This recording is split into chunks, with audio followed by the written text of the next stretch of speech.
Nellore VRC ground నందు జిల్లా MP Vemireddy Prabhakar Reddy, Kovur MLA Vemireddy Prashanti అమ్మలు ప్రతి ఏడాది మాదిరిగానే కార్తీక మాసాన్ని పురస్కరించుకుని లక్ష దీపోత్సవాన్ని నిర్వహించారు. పట్టణ ప్రజలు అధికంగా పాల్గొని దీపం వెలిగించి శివయ్యను ప్రార్థించడం జరిగింది. గ్రౌండ్ లో ఏర్పాటు చేసిన శివలింగం, విద్యుత్ దీపాలు ఆకర్షణీయంగా మారాయి. చాగంటి కోటేశ్వరరావు కార్తీక మాసం గొప్పతనం, శివకేశవుల గురించి ప్రసంగం భక్తి పారవశ్యంలో తీసుకెళ్లింది. ఈ కార్యక్రమంలో రాజ్యసభ సభ్యులు వీదా మస్తాన్రావు, ఎమ్మెల్యే శ్రీధర్ రెడ్డి, కోడూరు కమలాకర్ రెడ్డి, రూప్కుమార్ యాదవ్, ప్రముఖులు, అధికారులు, భక్తులు పాల్గొన్నారు.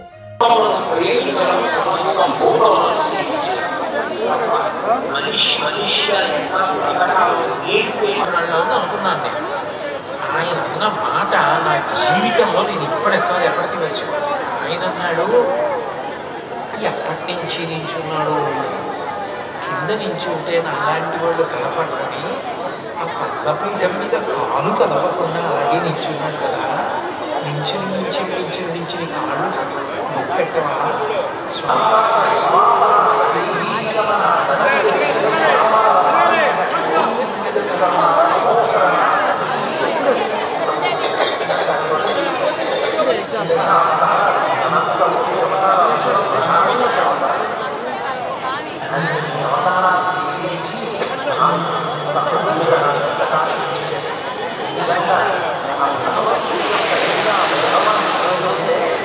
కంఠుడు, గరళకంఠుడు, శ్రీకంఠుడు.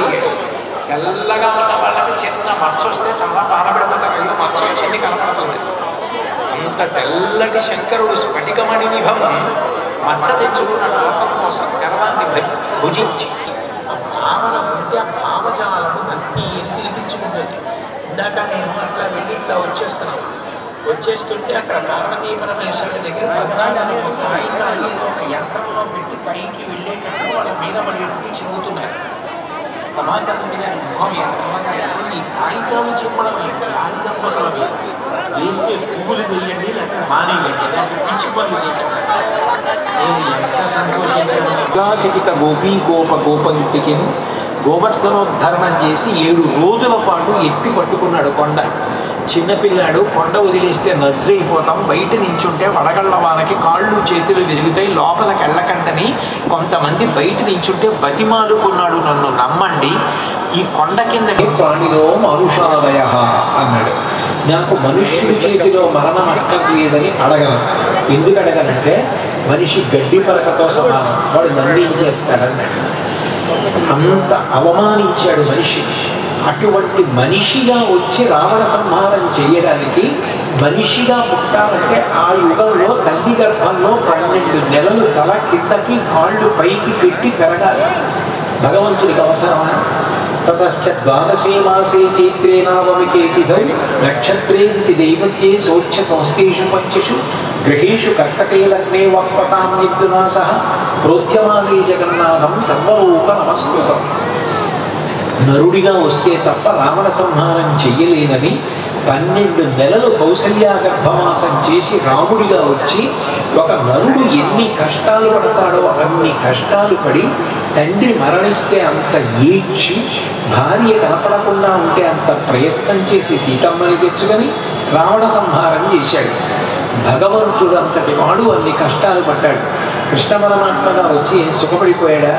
భీష్మాచార్యుల వారు భాగవతంలో భీష్మస్థుతిలో అంటారు, హయరింకాముఖ ధూళి భూసర పరిన్యస్తారకోపేతమై రయజాత శ్రమతోయ బిందుజితమై రంజిల్లు నిమ్మోముతో జయము పార్థునకిచ్చు వెట్కదలిన శస్తాహుతి సానుచి ఓరించు మహానుభావం మదిలో చింతింతు నశ్రాంతము అంటాడు. అర్జునుడికి సారథ్యం చేయడానికి పట్టాలు పట్టుకుని రథం నడుపుతూ ఉంటే ఒంట్లోంచి నెత్తురు కారింది. అయినా అర్జునుడిని కాపాడు కోసమని అంత కష్టపడి రథసారథ్యం చేసినటువంటి కృష్ణుడు ఎంత కష్టపడితే, ఎంత సమాజ సేవ చేస్తే భగవంతుడిగా పూజింపబడ్డాడు. ఎవరైనా నాట్యం చెయ్యండి అంటే వేదిక మీద నాట్యం చేస్తారు.